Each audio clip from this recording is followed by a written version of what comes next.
Guys এখনই open হতে যাচ্ছে আর কি, লাস্ট মোমেন্ট। আসসালামু আলাইকুম গাইজ, আজ আমি খুবই এক্সাইটেড। আমি আজ আমার একটা ড্রিম পার্সেল আনবক্স করতে যাব। আমি কথা বলে টাইমটা নষ্ট করতে চাই না, আমি সরাসরি আনবক্সে যাচ্ছি, দেন তারপরে কথা হবে আর কি আনবক্স করতে করতে। লেটস কন্টিনিউ ইট।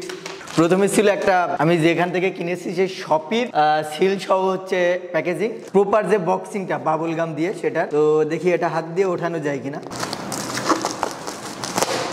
আসলে এরা যে হচ্ছে টেপটা লাগায় এটা মোটামুটি খুবই স্ট্রং আর কি, খুবই স্ট্রং একটা টেপ।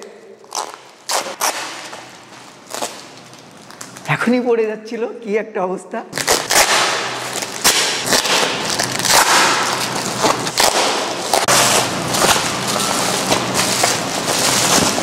সো অনেক বেশি বাবল পেপার দিয়ে হচ্ছে তারা এটা মুড়িয়ে রেখেছে।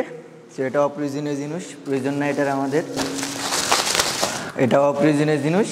ও ভাই হেভি ওয়ে, মাশাআল্লাহ।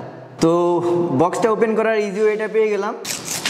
ও আমি মনে হচ্ছে আমি নিজেও একটা টেক রিভিউয়ার হয়ে যাচ্ছি। ও এখনো আসে নাই, এখন এর ভিতরে আর একটা বক্স আছে। এটা কোন সাইড থেকে মুভ করা যায়? ও গাইস এখনই ওপেন হতে যাচ্ছে আর কি, লাস্ট মোমেন্ট।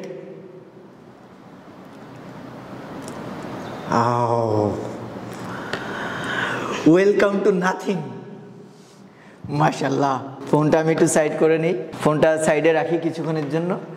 এখন আমরা বক্সের দিকে আসি। আসলে বক্সটা ওয়েল ডিজাইন, ওয়েল ফার্নিশ। তো এখন বক্সের ভিতরে কি কি আছে সেটা আমরা দেখব। বক্সের ভিতরে একটা কেবল আছে, এটা টাইপ সি কেবল। তো আপনারা যদি খুব কাছ থেকে দেখেন, অনেক সময় আমাদের চার্জার কেবলটা ছিঁড়ে যায়, প্লাস মানে কোনোভাবে ড্যামেজ হয়ে যায়। সো এখানে এটা প্লাস্টিক একটা কাভার দেওয়া, খুবই strong.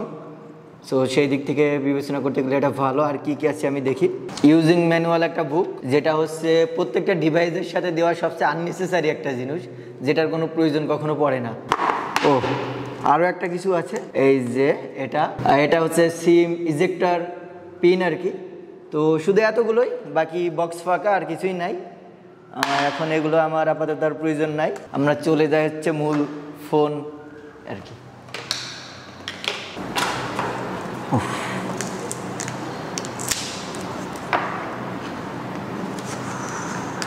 Oh,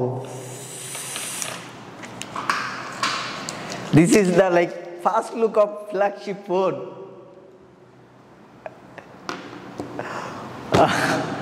Really, this is so much exciting. Actually, this is my first time I am using a flagship phone, so this is really exciting for me. আমি হচ্ছে black লাভার আর কি। আমি আর পোশাক আশাক সহ কার প্লাস যে কোনো ডিভাইস, ইলেকট্রিক ডিভাইস সব কিছু আমার ব্ল্যাকই পছন্দ। বাট নাথিং ফোনের ক্ষেত্রে স্পেশাল যে ব্যাপারটা হচ্ছে, এদের সবচেয়ে ইউনিক যেটা, সেটা হচ্ছে এদের মিল্ক ভ্যারিয়েন্ট। ইভেন আমি যখন অনলাইনে হচ্ছে অর্ডার করছিলাম, আমি সব জায়গায় দেখছি মিল্ক ভ্যারিয়েন্টটা শেষ হয়ে গেছে, শুধু আছে হচ্ছে ব্ল্যাক ভ্যারিয়েন্ট। কারণ এটা নাথিং ফোনের স্পেশালি যেটা আর কি আউটলুক ডিজাইনের ভিতরে, সেটা হচ্ছে একটা ব্যাক সাইড। আমি যখন ফোন মানে ওপেন করব সম্পূর্ণরূপে, তখন এটা আপনারা দেখতে পারবেন ব্ল্যাকে এটা মানে স্পষ্ট না, শুধু মিল্ক ভ্যারিয়েন্টে এটা খুবই দারুণভাবে স্পষ্ট। দেখি তো এটা আমি এমনিতে নর্মালি রাখতে পারি কিনা। না, যেহেতু এই সাইডেও এটা খুবই রিস্কি, বাট এটা রাখা সম্ভব হয়েছে আর কি। সো এটা একদমই ফ্ল্যাট ডিসপ্লে, প্লাস মানে অল সাইড আর কি ফ্ল্যাট, শুধু কার্ভ আছে, শুধু কর্নারগুলোতে কিছুটা কার্ভ, আর বাকি সবই ফ্ল্যাট। সো আমরা এদিকে আসি। এটা হচ্ছে ভলিউম বাটন, মাশাআল্লাহ this volume button also looking very good. And এটা power on off button. So এটা হচ্ছে ডিসপ্লে। এখন নেক্সট পার্ট হচ্ছে আমরা আগে ফোনটা হচ্ছে ওপেন করে নিই, টোটাল সেট আপটা করে, দেন তারপরে বাকি পার্টে আমরা ফিরছি।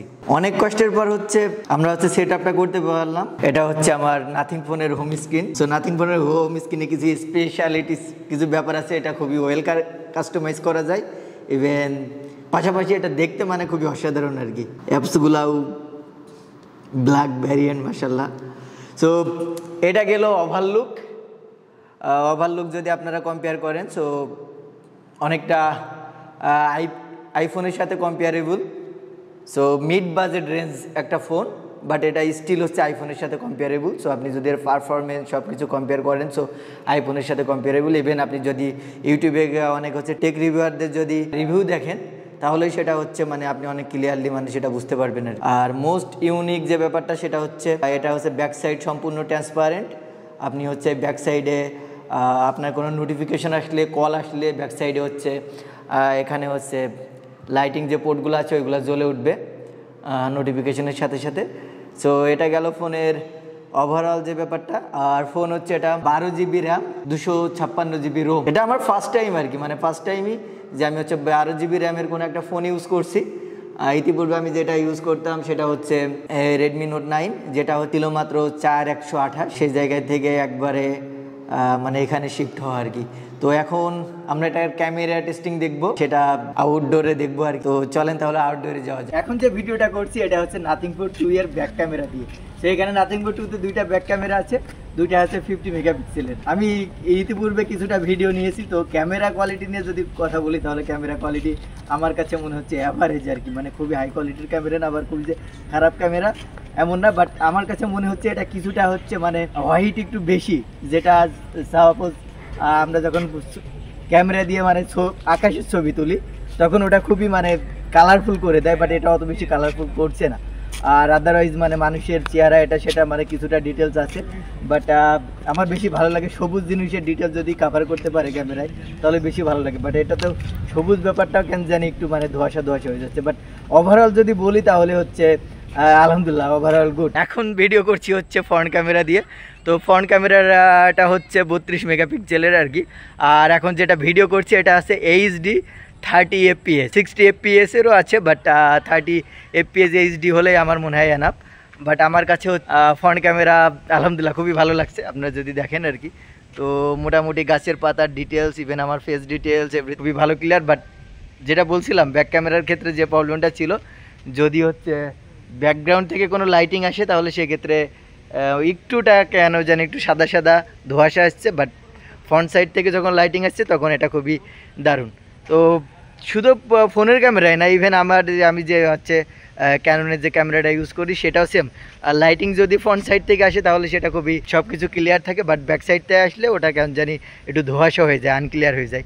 তো সব মিলিয়ে ক্যামেরা আলহামদুলিল্লাহ খুবই ভালো লাগছে। বাট এখানে আরও একটা ক্যামেরা আছে, ক্যামেরা ওয়াইড অ্যাঙ্গেল আছে। সো সাপোজ আমি এখন কোনো রকম ট্রাইপড কিংবা গিম্বল ছাড়াই ভিডিও করছি, তো আমি মনে হয় ইতিপূর্বে মানে ক্যামেরাতে যখন আমি ভিডিও করতাম তখন আমার ট্রাইপড মাস্ট লাগতো, বাট এখন মনে হয় মাস্ট লাগবে না।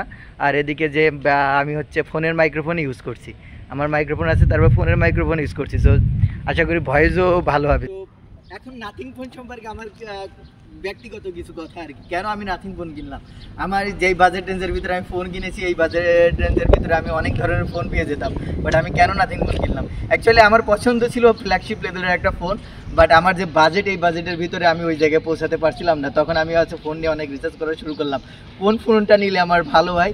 দেন তারপরে আমি হচ্ছে সবচেয়ে ইউনিক ডিজাইনের যে ফোনটা তার ভিতরে আমি নাথিং ফোনটাই পেলাম, যে ইউনিক ডিজাইন। দেন তারপরে হচ্ছে আমি এই ফোনটা নিয়ে অনেক রিসার্চ করা শুরু করলাম। পাশাপাশি এই ফোনের যে সিও আর কি, সেই সিওর বায়োগ্রাফি সম্পর্কে জানার চেষ্টা করলাম। তো আমি যখন ওনার বায়োগ্রাফি সম্পর্কে জানছিলাম তখন দেখলাম যে উনি হচ্ছে co-founder অফ OnePlus ফোন। তো আপনারা জানেন OnePlus ফোন তো মানে সেই সময়ের আইফোন প্লাস স্যামসাং গ্যালাক্সি অন্যান্য ফোনকে টক্কর দেওয়ার মতো একটা ফোন ছিল। ইভেন এখনও যেগুলো হচ্ছে চলমান আছে সেগুলো এখনও ওদেরকে টক্কর দিতে পারে, এরকম একটা অবস্থা। তো সেটা দেখলাম। পাশাপাশি হচ্ছে ওনার নিজস্ব কিছু পাশাপাশি অনেকে টেক রিভিউয়ারদের আমি রিভিউ দেখলাম। দেন তারপরে ডিসাইড করলাম যে ওয়ার্ল্ডের সবচেয়ে ইউনিক একটা ফোন OnePlus ফোন, ইভেন এর যা কনফিগারেশন সব কিছু দেখলাম। পাশাপাশি হচ্ছে টেক রিভিউয়ারদের রিয়াকশান দেখলাম। আবার হচ্ছে OnePlus-এর সিও যিনি হচ্ছে কার্ল ফাই, ওনার ওটা দেখলাম। উনি হচ্ছে OnePlus ফোনের পাশাপাশি ইতিপূর্বে উনি নোকিয়া কোম্পানিতে কাজ করেছে, অপ্পো কোম্পানিতে কাজ করেছে। সো দেন ওনার রিয়াকশান দেখছিলাম। তো ওনার যে থিঙ্কিং এটা খুবই মানে আমার কাছে ইউনিক মনে হয়েছে। ইভেন উনি এর পর্বে আরও হচ্ছে OnePlus-কে আরও বেশি ডেভেলপ করতে, নাথিং ফোনকে আরও বেশি ডেভেলপ করতে পারে, এরকমটা আমার কাছে মনে হয়েছে। দেন তারপরে আমি ক্যামেরা প্লাস আদারওয়াইজ সব কিছু কনফিগারেশন বিবেচনা করে দেখলাম যে এটা one of the best phone এই বাজেট রেঞ্জের ভিতরে। ইভেন কোনো ফোন এটাকে টক্কর দেওয়ার মতো না আর কি। সো সেক্ষেত্রে আমি এটা ডিসাইড করলাম। সো এই ছিল আমার ব্যক্তিগত ওপিনিয়নের ফোন সম্পর্কে। তো আপনারা যারা নাথিং ফোন কিনতে চান সেটা আপনাদের উপর ডিপেন্ড করে, বাট এই ডিজাইনটা আমার কাছে খুবই ইউনিক লেগেছে। ইভেন যে ট্রান্সপারেন্ট ফোন হতে পারে এটা মানুষ ঈদের পূর্বে কখনো ভাবে না, এটা ফার্স্ট টাইম যে উনি ভেবেছে যে এমন একটা ট্রান্সপারেন্ট ফোন হতে পারে। সো এটাই ছিল, দেখা হবে নতুন কোনো একটা ভিডিওতে। সে মধ্যে ভালো থাকবেন, আল্লাহ হাফেজ।